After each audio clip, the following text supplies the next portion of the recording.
Okay, so here we are. We have Alice Whieldon live from Heidelberg. Hello. Very nice to see some familiar names popping up there. So, yes, live from Heidelberg. Welcome to our Seiki workshop. We've been working here for a couple of days now, or 2.5 days, actually, so we're all warmed up. And I'd like to introduce René Fix, the owner of Key College, and we are at Key College. This is René, my colleague, and he's going to be, we're going to be working together to bring you some Seiki, to bring some Seiki into your lives, into your rooms, wherever you may be, all over the place by the looks of it. So he's definitely got Spain, Holland. Oh, lovely, very nice. So Basel, excellent. Petra, no, nice, how lovely, people I know, great. So we are working this week on surrender and Seiki.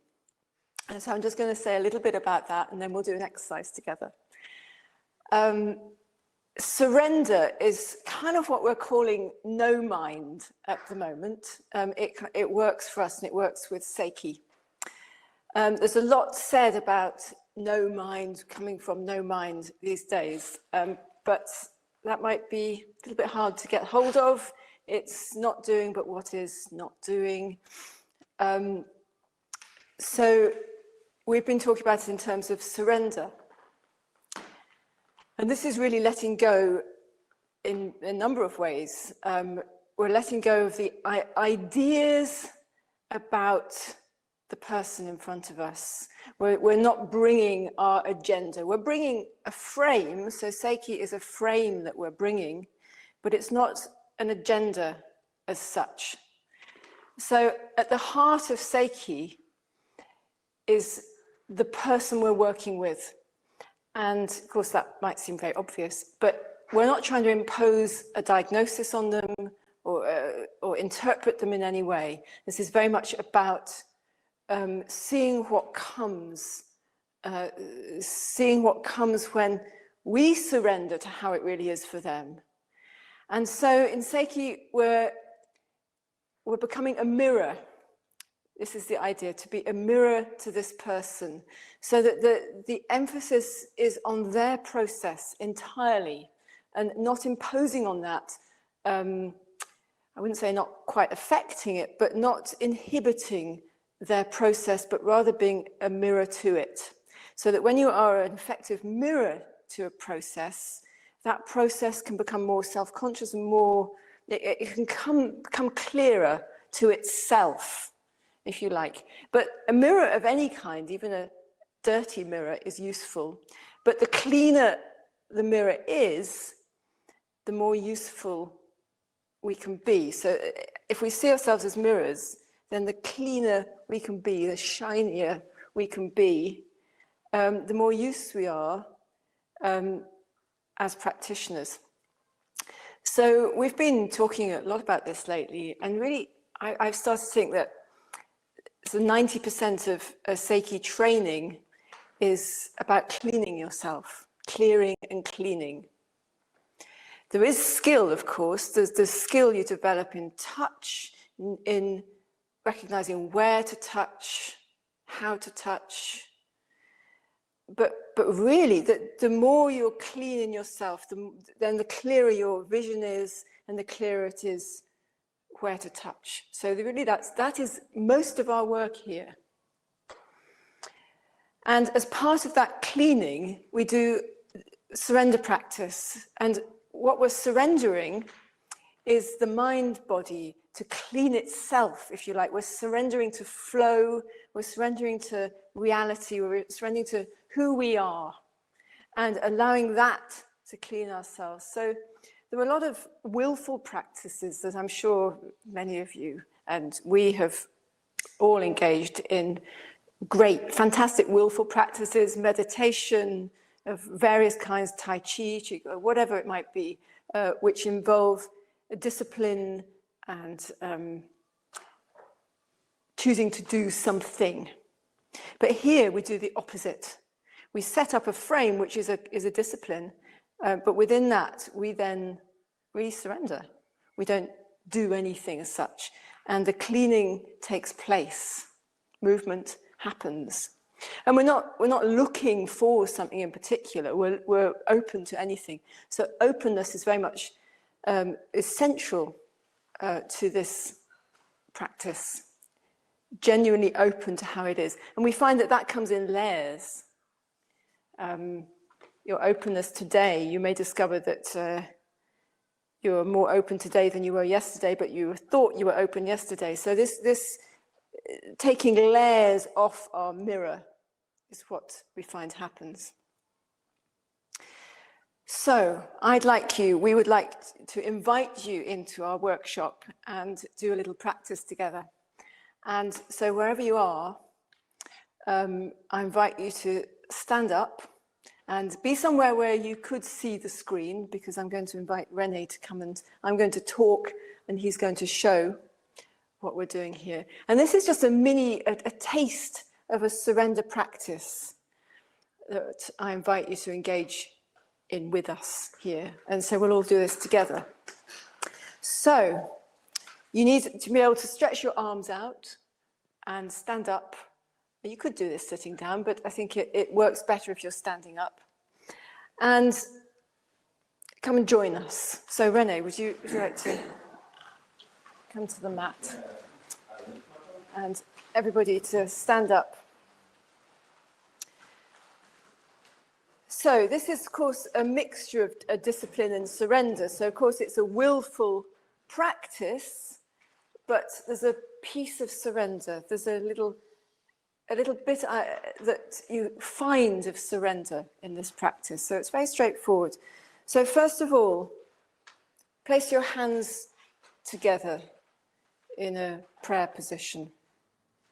And just take a little moment, first of all, perhaps close your eyes and check. You don't have to stand in any special way. In fact, I encourage you to stand to feel ordinary rather than find some, it might be very natural for you to go into a sort of qigong or qigong stance, which is fine, but just be ordinary. Stand on both feet equally, but otherwise allow your body to find a comfortable standing position and with not with your arms stuck to your sides, a little loose, and your hands together.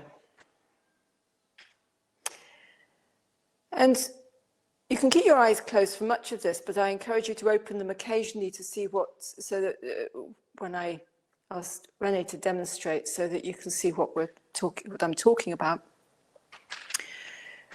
Put your attention on your hands now.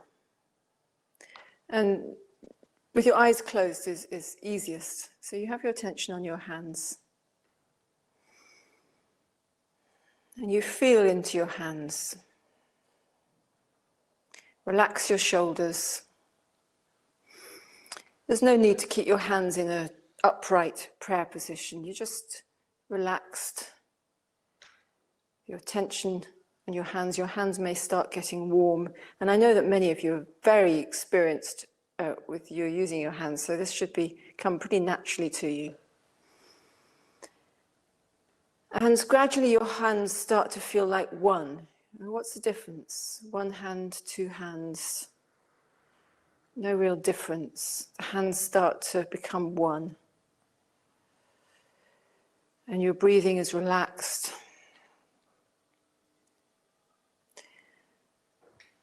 Just allowing your hands to feel bigger as you put your attention on them.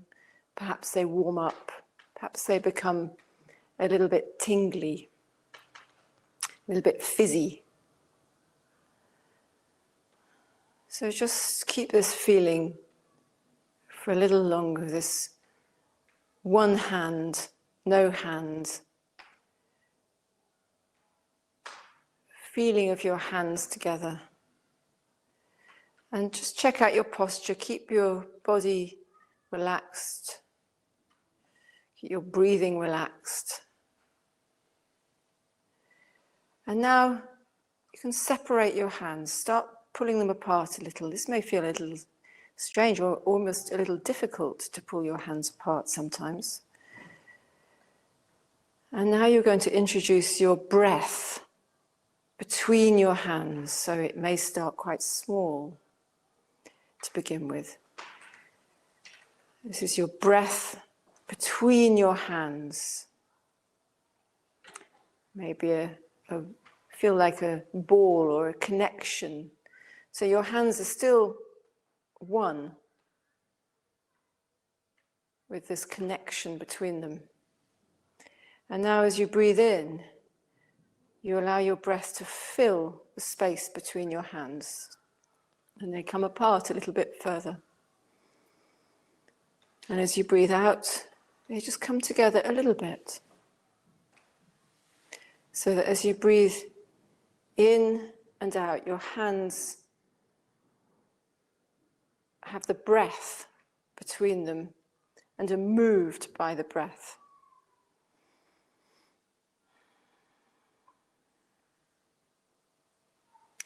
So there's this gradually, perhaps increasing distance between your hands, but the hands are still one, joined by your breath. And keep doing this. You can have a little look at what René's doing, get the idea if you're not sure, or what I'm doing. Or you keep your eyes closed so you can feel this breath between your hands. As you breathe in again, take your hands apart a little bit, allow the breath to fill the space between your hands. And as you breathe out, just pushing back, pushing a little together, feeling perhaps a little resistance. You may be probably very familiar with this sort of exercise. And we're going to develop that. But first of all, we want to get a really nice sense of this space, this breath between the hands.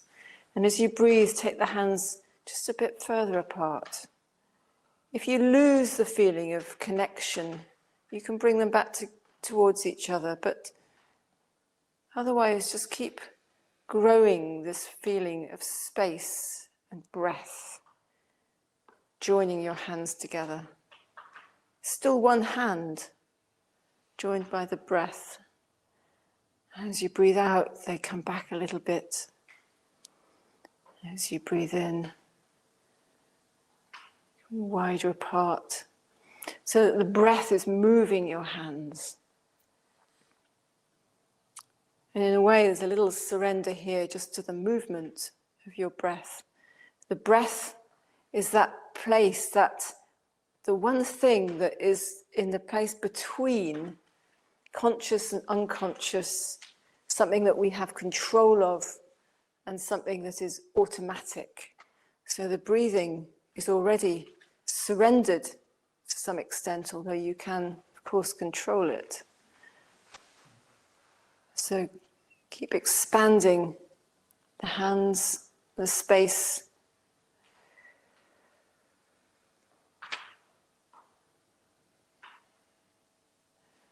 And now, the next in-breath, expand a little further. So you're just taking it to the edge of your comfortable expansion zone. And this is where the surrender piece comes in. It's just finding a moment. So as you breathe in, you're stretching as far as your breath takes your hands, and at finding the very end of that breath, you release. So this is quite a subtle feeling, but it becomes bigger as you practice, as you find this point of change. So breathing in, stretching, you can see what René is doing, stretching, breathing in, and to the top of the breath, and then this release. And just for a moment there, you follow the movement that comes. And then breathing in again, and stretching out, expanding, until you reach the top of your breath, and then release. Again, so keep going. So this expanding, stretching. And I want you to really focus on the top of the breath, the place where the breath changes and you breathe out. So in, and then the moment, the breath itself wants to change, and breathing out. And at this point, this moment, you let go. So you're breathing in and do this you don't have to stand, you can do this sitting down and just finding the edge of the in-breath and releasing. So breathing in and finding, if this is the point of focus. So if you start to feel, oh, this is a bit mechanical, refocus your attention on the in-breath, on finding the edge of that breath and releasing. So that you're finding that surrender point. And you may find that this is then building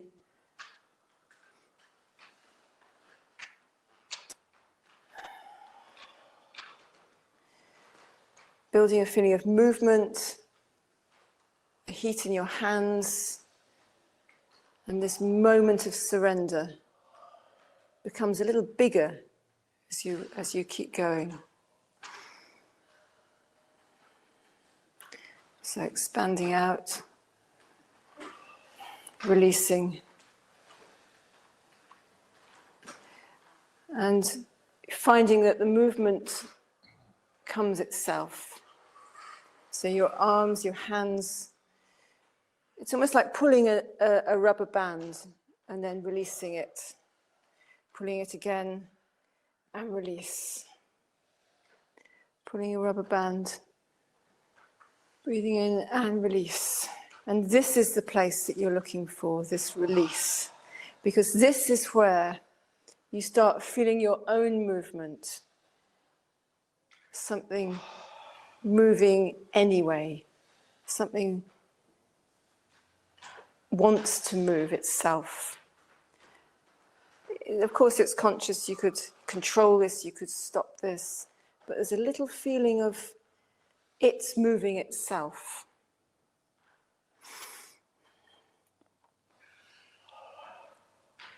So we're going to draw this exercise to a close, and to do this, just make the movements a little smaller to start with. Still this feeling of breathing in and release. Breathing in and release.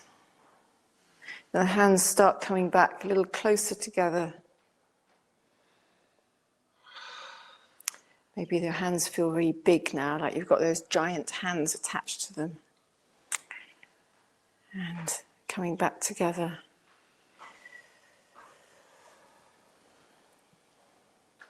So, coming back together, the hands come back facing each other.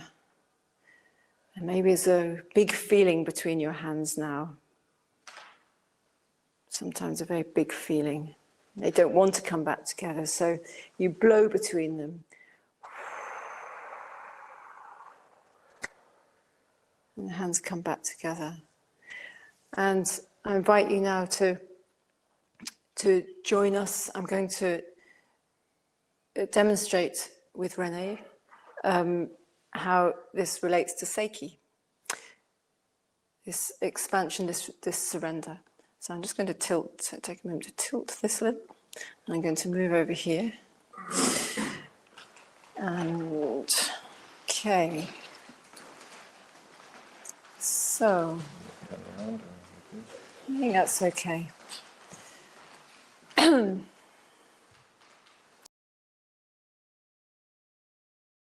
The emphasis here is on René's process, René's movement. René, in a way, showing up, showing himself. I'm just here.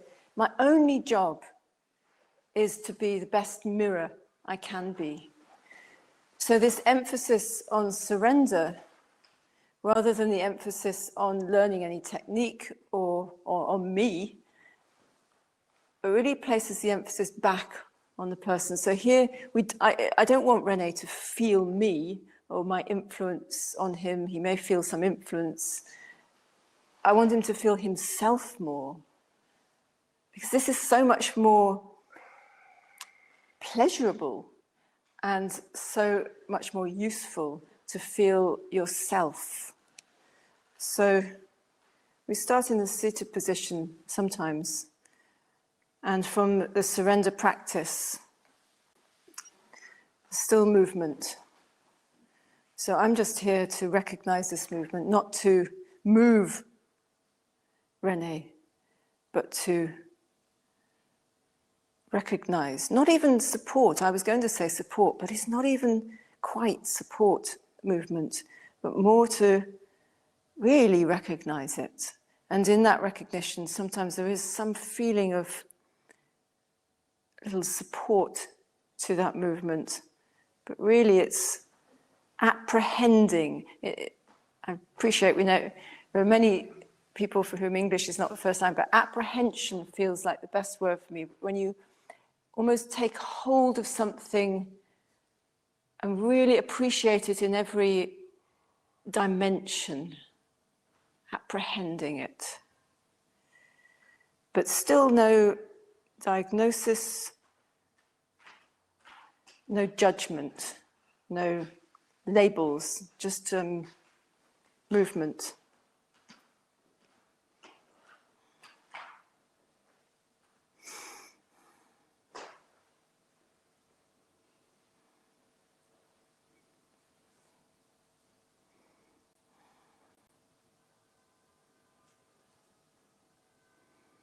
And so for me, my only question is how to best recognize and how to acknowledge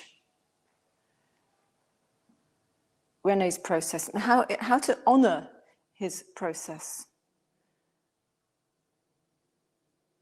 This is an observational ability, is what we train in. Any technique, any way of touching comes out of the observation rather than a learnt technique or kind of touch.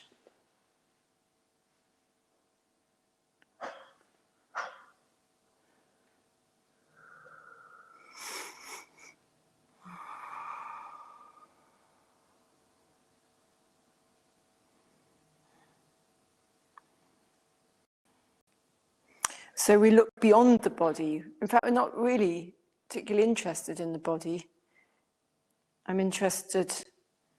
We are interested in this person, beyond body, beyond mind. And when you can put your attention on that person rather than the story,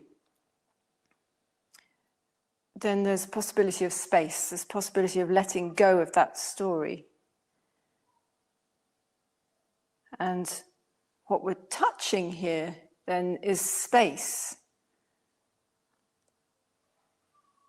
Not so much, of course the body is undeniably touching the body in some way, but this is really, I want to touch space. I want to touch the possibility, that which wants to express itself. And this takes a leap of faith. This is an intention.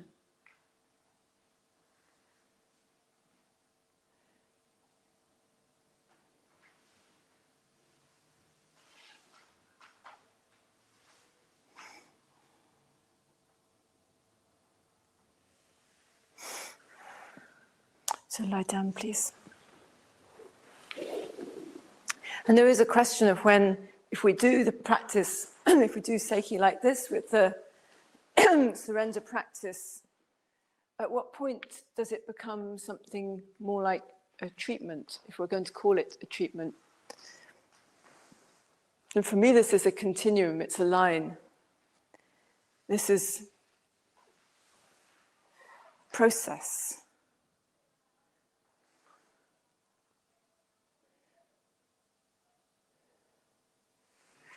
But there is a point where touching feels more like the right thing to do.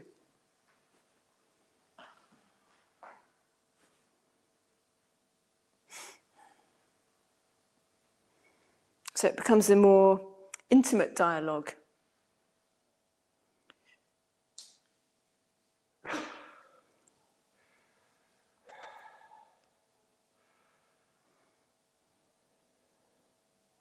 So to a large extent, movement, we all have movement, is a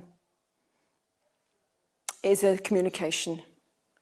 It's, traumas, communications that were not successful in life stay in the body as rigidity in the mind.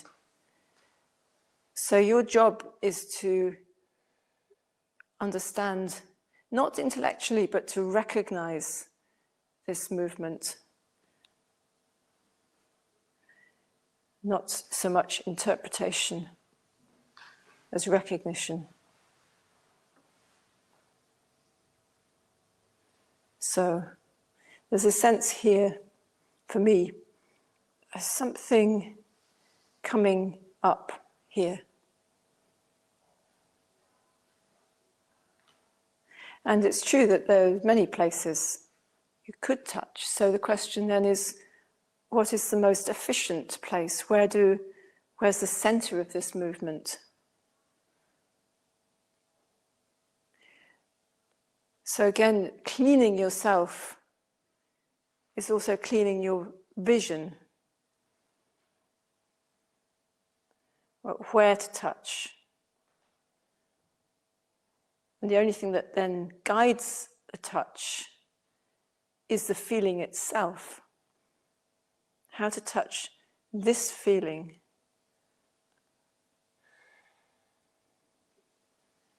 So you know what you want to touch before you touch it. And so in a sense, you're already touching this. But the hand is a very comforting way to touch.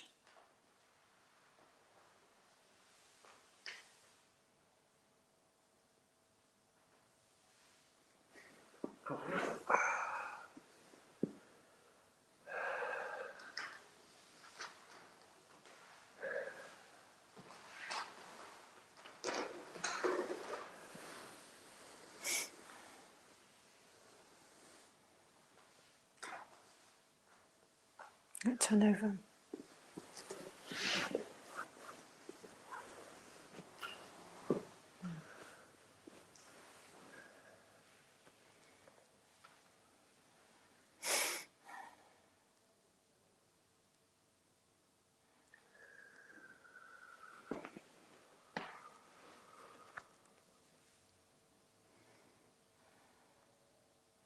So always, when to touch, how to touch. The only question really is about usefulness, about whether this is required to touch at this point. So something has a little changed. René twisted something as he was moving, and this changed. So there's a visible movement here, but also something under this.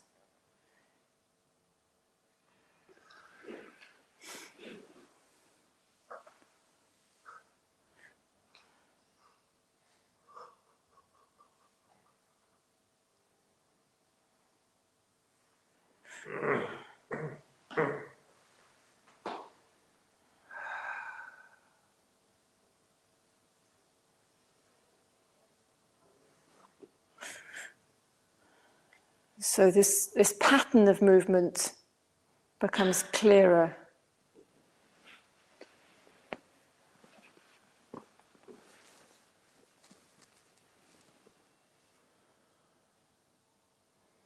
And for me, this is the place that I want to touch. It's not the center of the visible movement, maybe, but I'm just going to, a message has come up on the screen, so I'm going to,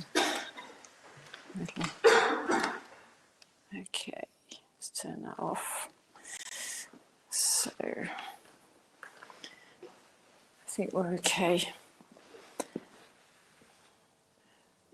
So,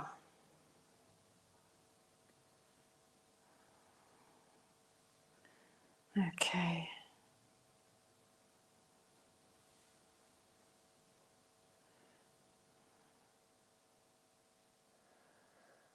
So the connection between Seiki and surrender is a crucial one.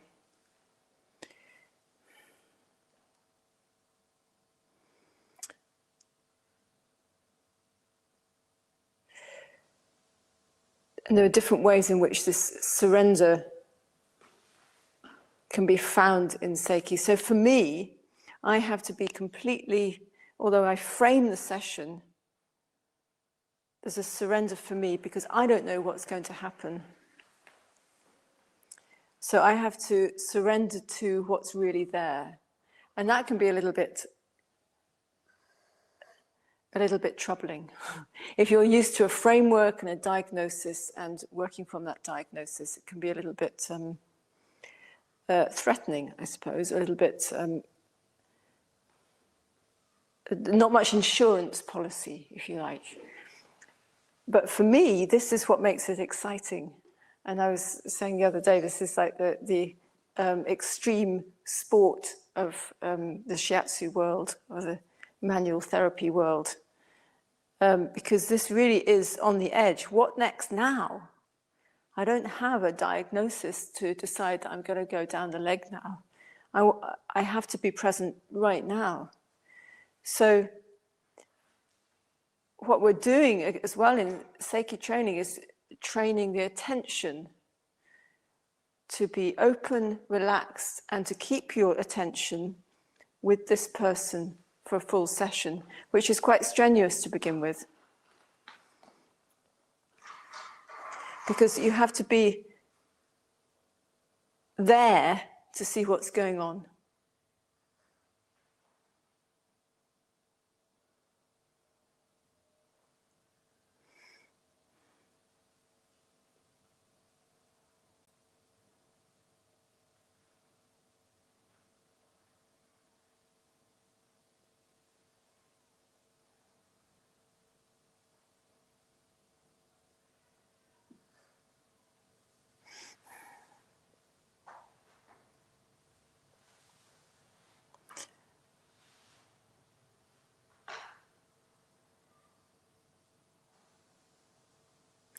But as you clean yourself and develop a feeling of safe hands or safety, this also provides a space for the person to be surrendered in. You can't expect people to trust you to surrender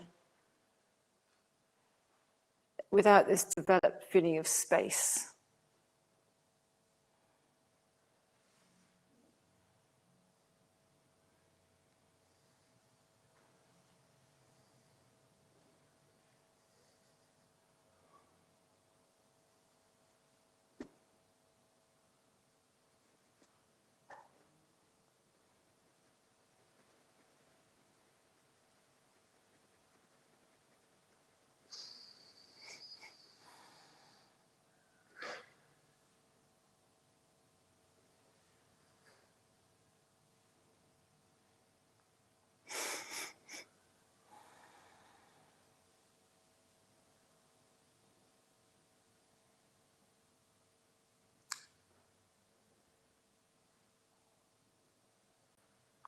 So still something, a feeling here of, what would I call that? Something a little moving, but also a little bit holding.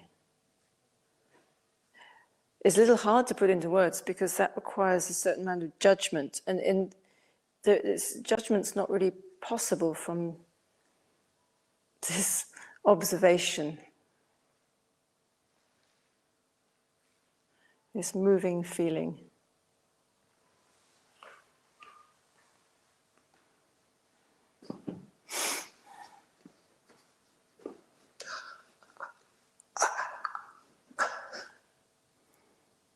So the outer movement, although it can be distracting, is not so important.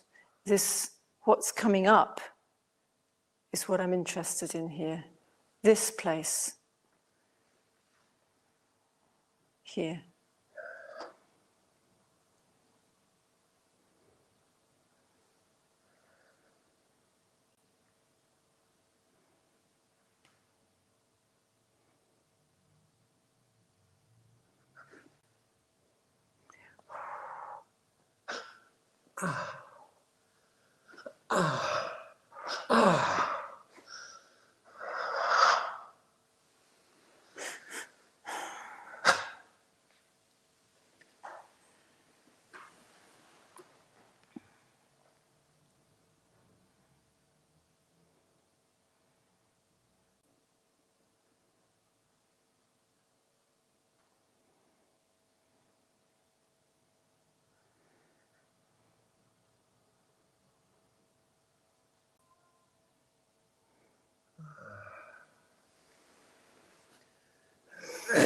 Okay, sit up again, please.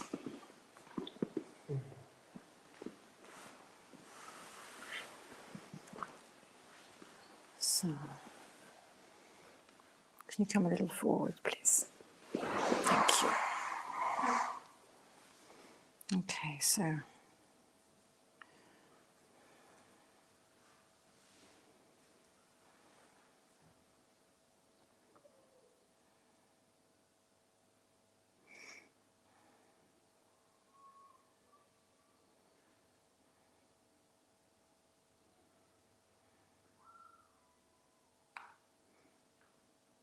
So finding the right moment to close.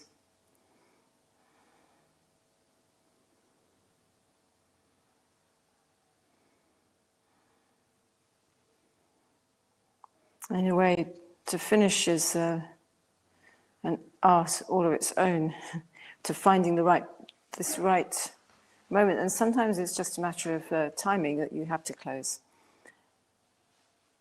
And sometimes the moment of ending comes all by itself, just clearly. So feeling a little of possibility of something else coming up, but still some movement.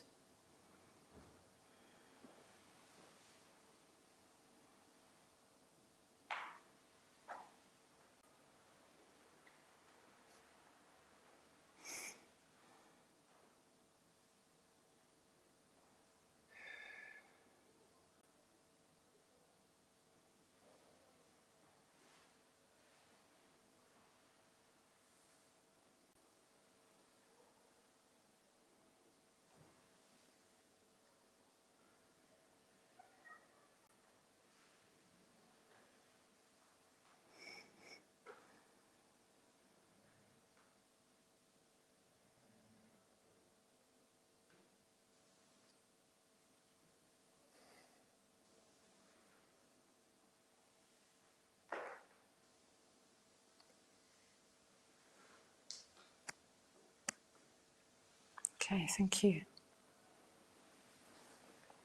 Thank you. So, what time are we on? I wonder actually if I could ask René if you have any comments from your point of view. It's a bad moment to ask you. Not in a great maybe later. moment, maybe later. Yes. Yeah. This moving from surrender practice to a session is what we've been doing a lot of this week. And it really puts the emphasis back, for me, on the person I'm working with, rather than it being about what am I going to do. A feeling, even after all these years, maybe it's just me, but I still sometimes feel I've got there's something to achieve here. There's something, a result to be had. And putting the emphasis back on this person is actually very freeing, I think, for both of us. And that's what we've been experimenting a bit more with this time. Would you say that that's successful? You give me the mic. Yeah. Can, Yeah. say You comment. So, I'm tied to you. We're linked. Okay. So yeah, we've been working with this a couple of days now. So I'm already pretty much in touch with me very thoroughly. So it's easy to get this going, but still, it's kind of, I ask you, like, it feels like I kind of ask you to touch me at places to help me keep the focus, to help me keep deeper in touch or deepen this connection. So it's I feel totally in charge, and that's very empowering, actually. Yeah, it's very empowering. And I feel totally free when I'm touched like this. And even so, now you've been talking, you kind of gave me your attention, but you're also with these hundreds of people and these beautiful people here. But still, you kind of decide to be with me in this way, in this surrendered way. And this gives me a total freedom to explore myself. And also, like, there was some strong movements and even some pain. It feels like it doesn't matter. It just belongs to me right now, and it's all fine. It's a feeling of peace and all fine. So that's really great. Thank you. Yeah. Reattach myself here. Okay. So we could. Yes. Oh yes. So what we have done in preparation for this is, yes, I can see that there were some questions. I'm not sure. I'll come back to the questions in a minute. But we've put together a mini course for you, a mini surrender course for you to enjoy at home. It's some exercises that we more typically do, apart from this one. And the course takes you through those exercises briefly and just talks you through a surrender practice so that you have a little accompaniment if you'd like to do this at home. And I really recommend it. This surrender work is not just a great way to develop your sensitivity, because it really clarifies. You really clarify through doing this. But it's great if you've had a stressful day, or you just want to have a little bit more space in your life, because it's a real not doing. And I haven't found very many things in life that are really not doing. And this is a real opportunity, doing this surrender work, to really not do. And what happens is that perhaps over time, most people, it takes a little practice to get into. Something comes into this, space comes first. There might be all sorts of stuff that comes up. You might have emotions, you might have physical movements or pain. You might have a lot of boredom to begin with. That's very common. And many people fall asleep because they're fundamentally pretty tired. But as these things come up and clear, come out of your body, come out of your mind, you might have a very busy mind sometimes when you're doing just surrender. You think, oh, I've surrendered, and my head is going crazy and making lists, and it's a funny business. Anything can happen. And that's the point. Anything can happen. Anything can come up into this into this space. But in the end, something new comes. And I'm not even going to suggest what that might be because it's different for everybody. But something perhaps fresh, something original, and your creativity it can often just sort of come back. Your appetite, your taste for anything, your desire for anything, for fishing, for walking, for food, for whatever comes back, so that you find yourself more in life with this surrender. So you'll see there's a handout appeared on your screen, and so go download our handout, because you've got a little place you can book. Then we've kept it open. It's a free course. It's just a little taste with a couple of little videos we've made, and it's going to be open until Sunday. That's right, isn't it? To book. After that, you don't have to do it immediately. You can use it when you like, but if you just book by Sunday, then it's yours. So I think that's all I wanted to say about that. There are a couple of questions. Yes, I've got some questions lined up for you. Okay. We've got about 10 minutes. So, Okay. The first question is from Suzanne. I'll put it up here. Is it possible with ordinary clients? What is an ordinary client? Is it possible with ordinary? What's an ordinary client? Yeah. The simple answer is yes. My preference is, for ordinary clients.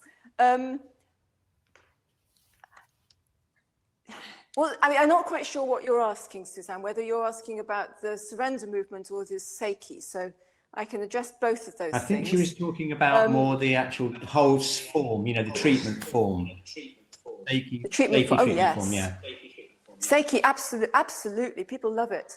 There's no question about that at all.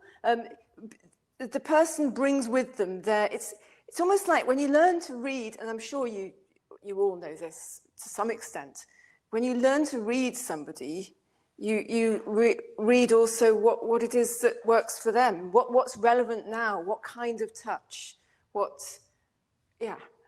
so it's always different. With each client, it's a new journey, and it's a new book to read.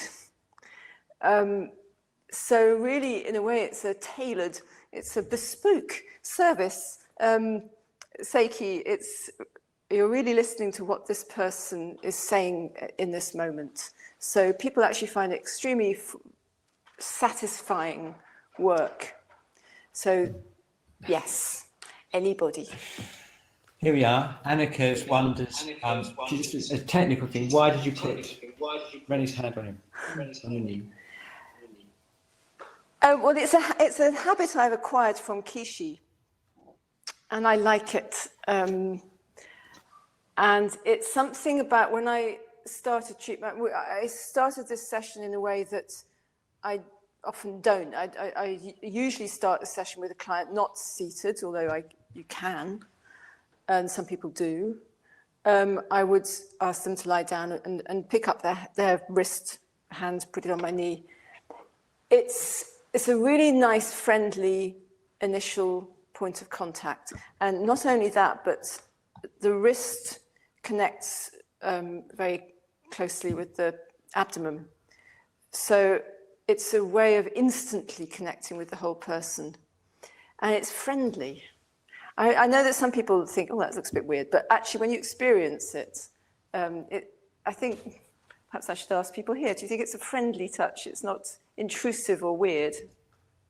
No one's there. A few nods there, yes, it is. Yes, I haven't paid them. They've paid me. Great. Yes, it's good. It's good. Try it at home. It's safe.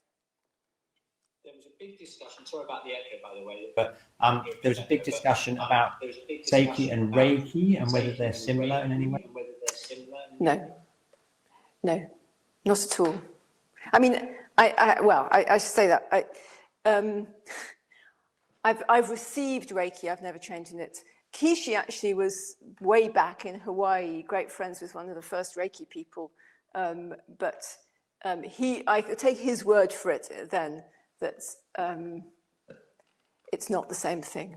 It's not, I suppose if you sat down with, I'm sure we could find points of connection and points of, lots of points of agreement, but it's different. I wouldn't like to quite say how though. The SMDR. Yeah. How do you describe your treatment to a new client and what do you ask them to do? I don't describe it to them. They come to me and people don't really ask what I do. What do I ask them to do? I ask them why they've come and they tell me. And at some point I usually ask them to lie down. I may sometimes ask them to sit, but depends on the client. I also may have missed, do you ask your clients to do the feeling of, no, I don't. No, this is more for cleaning ourselves here. This is a little takeaway from us. We've been doing a lot of this surrender practice to develop our own feeling and a clearing of ourselves. So that's part of that. How long are Seiki treatments? Hello, Dawn. Well, I suppose for me, they tend to be about 45 minutes. Sometimes a little bit longer, sometimes a bit less. If you went to Kishi, you'd be lucky to get 20 minutes of intense treatment, but sometimes they were longer as well. So it's the quality, not the quantity that we're talking about here. Is there a time for, oh, I missed the second bit of Dawn's, was it important? I've lost you now. Because it's so open-ended. Yes. Okay, so I missed that. Something cut out. Okay. Yeah.